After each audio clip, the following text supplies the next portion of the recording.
So this is Harold Hall's grinding rest. Harold Hall made plans available for this in some of the home workshop magazines, and then later in a book as well, which I'll post a link to in the description. I've always wanted one, and I posted an advert basically in home workshop, and a kind gentleman came back to me and had this one for sale. So I'm not naming them in case they don't want to be named, but thank you very much for this.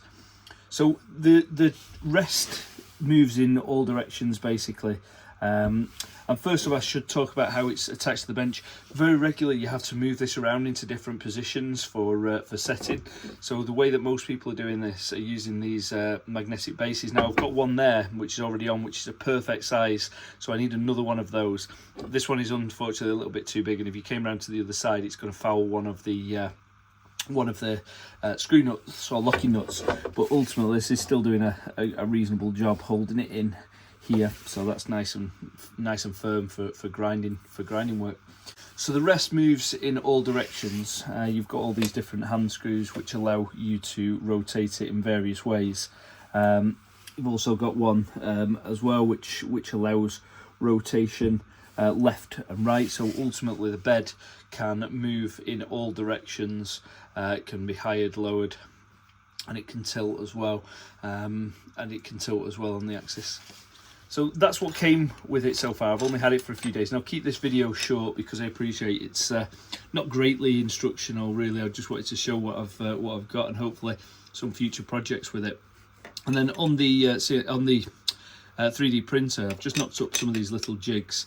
I will eventually make these out of metal, but ultimately these move into the slots and allow you then to present your workpiece up towards the grinder. So this one, for example, is 90 degrees, so this is coming straight at the grinder, and I've just knocked another one up here. I've only made a couple so far. That's 10 degrees, so that can go in, and again you can get 10 degrees towards the grinding face there. So I'm not pretending that we know a lot about this, but we'll have a little use of it now and just show it working, and then hopefully in some future videos give it a little bit of a tidy up, because it does need a few little things finishing, and even just the finish on it just needs tidying a little bit, but it's fully functional, fully working, and hopefully I want to use this. My ultimate goal is to sharpen some drills as well with it.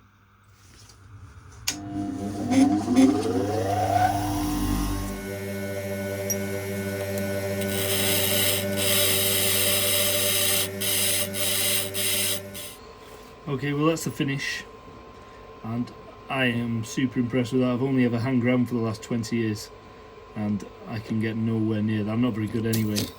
But that is brilliant. So what we're going to do now is we're going to swap the 90 degree. I mean, we could have gone straight in with the 20, but I'm just testing a little bit here.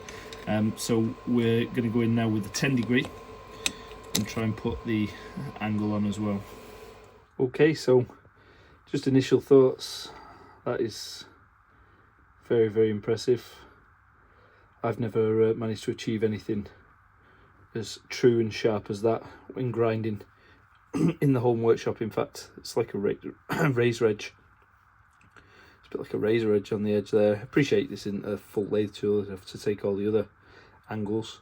And to do that, I'm going to need a few more fixtures. But what a great start, and hopefully get some more little videos with this running properly and fully grinding a whole lathe tool. Yeah, really impressed with the finish as well. Okay, only a short video, but thanks for watching.